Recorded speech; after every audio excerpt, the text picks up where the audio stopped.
Hey everyone, and welcome to this explainer.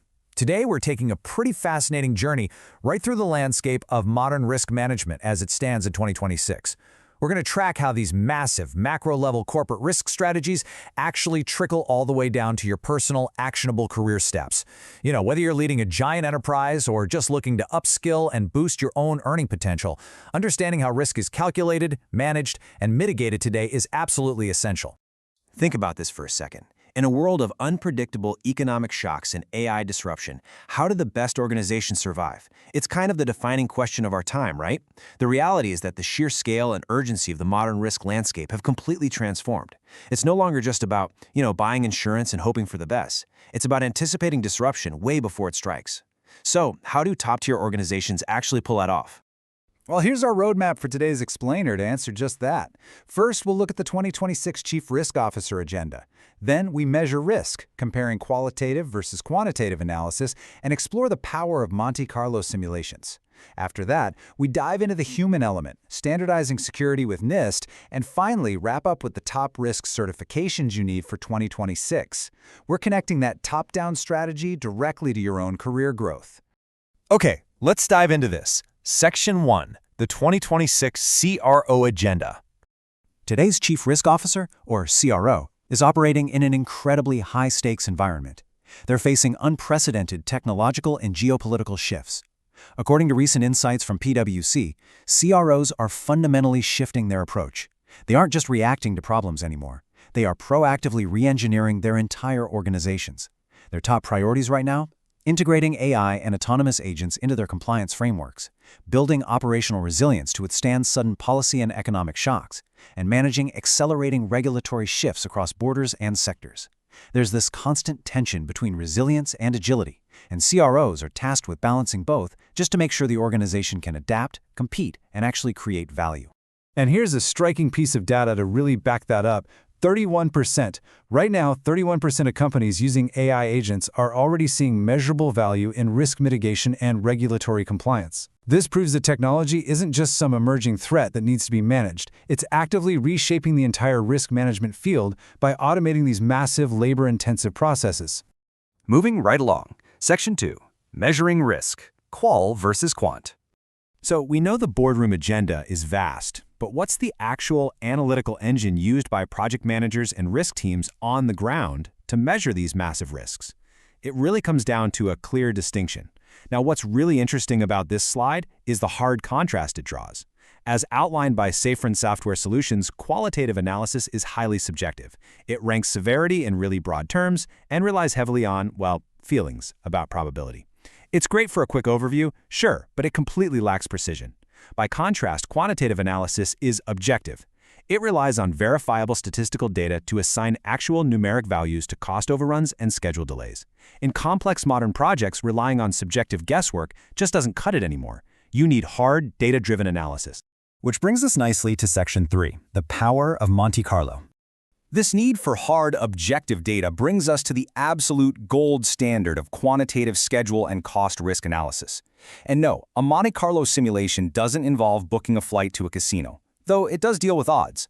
Let's define it clearly. It's a computational technique that uses repeated random sampling and probability distributions to model the true range of risk outcomes. Now, why does this matter to us? Well, traditional project management tools, like your standard Gantt charts or single-point estimates, they consistently underestimate risk. They're just way too optimistic.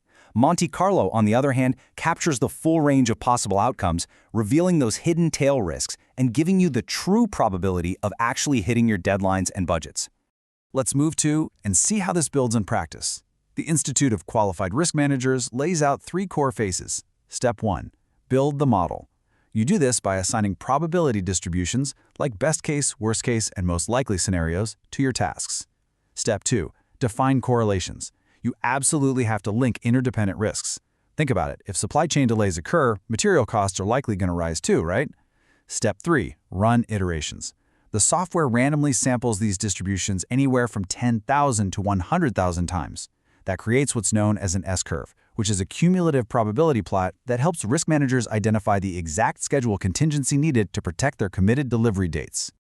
Let's shift gears for a minute. Section 4, the human element.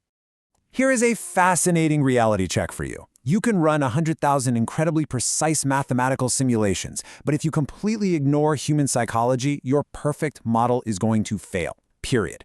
Behavioral economics brings us the concept of loss aversion. This is the psychological bias where people feel the pain of a loss far more intensely than the pleasure of an equivalent gain. And honestly, this is a massive wild card. Loss aversion drives irrational herd mentality during economic downturns and fuels dangerous overconfidence in bull markets. It proves that real-world markets are driven by emotion and perception just as much as hard data. I absolutely love this insight from frontline analysts. Markets are living systems, not mechanical ones, where understanding people is as important as understanding numbers. True financial intelligence, therefore, requires a delicate blend of quantitative precision and human empathy. If you can anticipate behavioral risk, that unseen factor behind massive price swings and liquidity squeezes, you gain a huge competitive edge. Section 5. Standardizing Security with NIST. So how on earth do we take all this abstract risk theory, computational modeling, and unpredictable human psychology and map it into a rigid protective framework? Well, the solution is the National Institutes of Standards and Technology, or NIST, Risk Management Framework. And this brilliantly illustrates that framework as a continuous, cyclical process designed to manage information security and privacy risk. The hub of the whole thing is prepare, which then cycles outward through categorize system, select controls, implement controls, assess controls, authorize system, and monitor controls. It provides a flexible but highly disciplined approach to managing unique enterprise risks.